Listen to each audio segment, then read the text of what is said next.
अस्सलाम वालेकुम। उम्मीद है तमाम लोग खैरियत से होंगे। तो आज हम केमिकल पैथोलॉजी की कुछ चीज़ें डिस्कस करने की कोशिश करेंगे और उसको आसान करने की कोशिश करेंगे। लेकिन जो पहला एमसीक्यूज़ है वो नॉलेज बेस्ड है, तो उसके अंदर कोई चीज़ ऐसी नहीं है कि हम major symptoms of hypernatremia neurological होती हैं। अब हम आ जाते हैं सेकंड एमसीक्यूज़ पर। देखिए, ये स्टैटिस्टिक का एमसीक्यूज़ है और ये डेफिनेशन है स्टैंडर्ड डेविएशन की। स्टैंडर्ड डेविएशन क्या होता है कि जो हमारा मीन के आसपास जो डाटा है ना वो डिस्ट्रीब्यूट हो जाता है गॉसियन के अंदर, तो उसको हम क्या कहते हैं, स्कैटरिंग जो होती है वो स्टैंडर्ड डेविएशन होती है। तो इसमें मैं कोशिश करता हूँ आपको थोड़ा सा समझाने की। देखें, जो नॉर्मल डिस्ट्रीब्यूशन कर्व है ना वो ऐसे बेल शेप होती है, ठीक है। जो नॉर्मल डिस्ट्रीब्यूशन कर्व हो, जिसको हम गॉसियन डिस्ट्रीब्यूशन भी कहते हैं, तो उसकी जो सेंट्रल पॉइंट होता है वहाँ पर उसका मीन, मोड और मीडियन तीनों एक ही जगह पर होते हैं। अच्छा, अब इस मीन से लेकर इस साइड पर और इस साइड पर जो डाटा डिस्ट्रीब्यूट है ये इसकी एसडी शो करता है। अब क्या होता है, शुरू में जो पहली पहली लाइन होती है वो क्या होता है, ये +1 एस डी होगा, ठीक है। ये -1 एस डी होगा। इसी तरह ये -2 एस डी और ये -3 एस डी, ये +2 एस डी और ये +3 एस डी। अब जो हमारा डाटा हमें बताता है वो ये है कि जो ऑलमोस्ट 66% डाटा जो होता है ना वो प्लस और -1 एस डी के दरमियान होता है, और 95% जो डाटा होता है वो +2 एस डी और -2 एस डी के दरमियान होता है, ठीक है। ये -2 एस डी हो गया और ये +2 एस डी हो गया। और जो 99.7% डाटा होता है वो हमारे +3 एस डी और -3 एस डी के दरमियान होता है। तो इसी तरह हम चलते हैं ताकि हमें चीज़ें समझ आ जाएं। अच्छा, अब आगे एक टर्मिनोलॉजी है कि तीसरा सवाल है कि जो वेस्टगार्ड रूल है ना, तो वेस्टगार्ड के काफ़ी सारे रूल हैं। तो ये क्या शो करता है हमें, थोड़ा सा जो हमारा डाटा है उसको इंटरप्रेट करने में हेल्प करते हैं। अब जो एक रूल है कि ये जो रूल दिया हुआ है 2 इसमें 2 जो है ना वो क्या है, number of control, number of runs हैं कंट्रोल के जो हमने रन किए।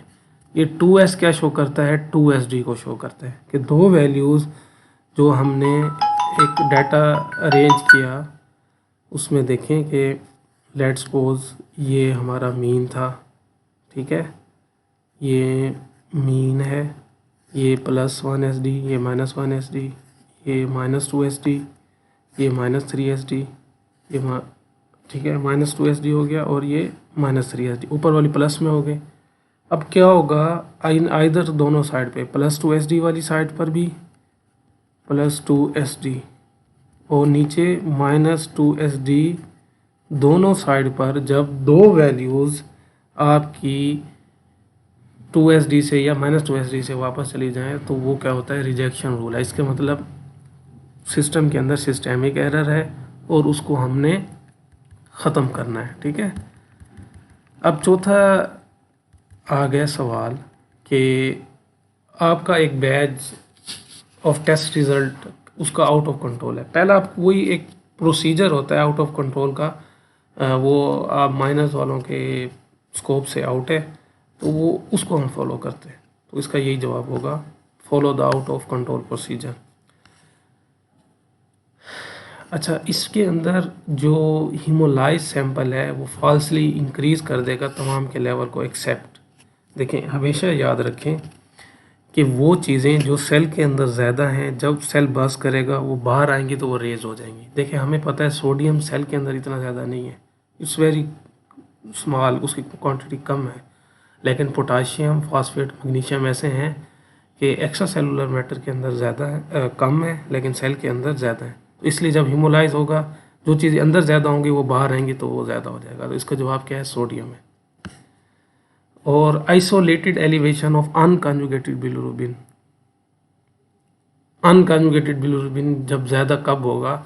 जब एक बॉडी की कैपेसिटी से ज़्यादा सेल बर्स्ट हो जाएंगे, वो हो जाएंगे।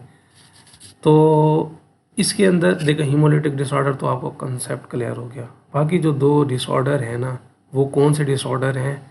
वो कंजेनिटल डिसऑर्डर है। मैंने इसका जो याद किया हुआ था ना, वो GCU गवर्नमेंट कॉलेज यूनिवर्सिटी बन गया ना, लाहौर के अंदर गवर्नमेंट कॉलेज बहुत मशहूर है, अब वो यूनिवर्सिटी बन गया GCU गिलबर्ट। अच्छा, मैं इसको थोड़ा सा लिखने की भी कोशिश करता हूँ। ये देखें, GCU, ये G से गिलबर्ट, C से क्रिगनर मजार, U से अनकॉन्जुगेटेड। तो आप जो भी चीज़ें हैं उसको जब निमोनिक से करेंगे तो वो आपके लिए काफ़ी ही आसान हो जाएंगी। ठीक है। अच्छा, अब हमारे पास आ जाता है 7 कि ये देखें कि सीरम एल्ब्यूमिन जो है ना, वो सिंथेसाइज होता है मेजरली हमारे हिपेटोसाइट्स के अंदर ही, और ये प्रोटीन इन नेचर है। और हमारे हेपेटोसाइट्स क्या हैं? ये काफ़ी प्रोटीन बनाते हैं, उनमें से एल्ब्यूमिन भी एक है। अच्छा, हाइपरकलीमिया को हम किस तरह देख सकते हैं? देखें, तीनों चीज़ें। हाइपरकलीमिया इज़ द जो हमारी बहुत बड़ी इमरजेंसी है, उसके सिम्टम्स भी आते हैं। प्लाज्मा पोटाशियम कंसनट्रेशन आराम से हम डिटरमाइन कर सकते हैं, हमारे पास इलेक्ट्रोलाइट इनर। और ECG आपको पता है, जब आप देखते हैं तो हाइपरकलीमिया सिग्निफिकेंट चेंजेस लाती है। देखें, जब फास्टिंग ग्लूकोज लेवल, वो कहता है क्या होगा, फास्टिंग होल ब्लड है ना, उसके अंदर ग्लूकोज कंसनट्रेशन कैसे होगी? देखिए, ये थोड़ा सा आप ये समझ लें इस बात को कि जो प्लाज्मा है ना, उसकी और सीरम की वैल्यूज़ का डिफरेंस होगा। ठीक है।